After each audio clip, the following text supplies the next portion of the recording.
अरे यार कितनी गर्मी हो रही है, कुछ ठंडा खाने को मिल जाता ना तो मज़ा आ जाता। कैप्टन टेरो से बोल कुछ आइडिया दे। आइसक्रीम खाओगे?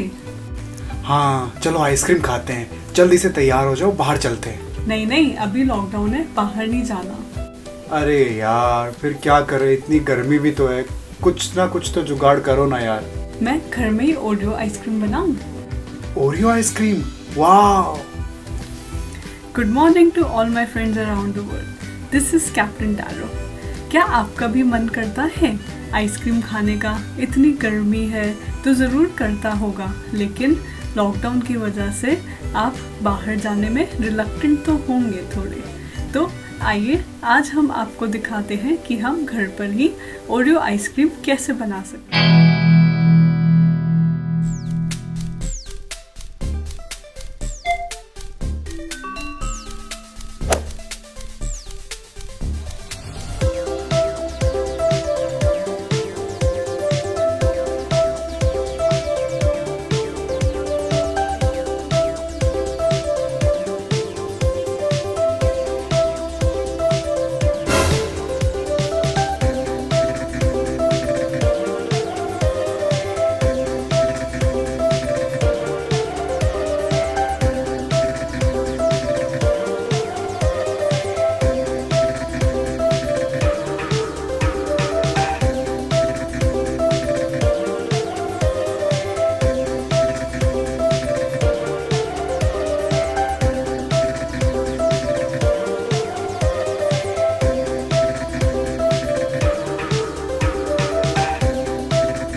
आप लोग भी ज़रूर ट्राई करिएगा।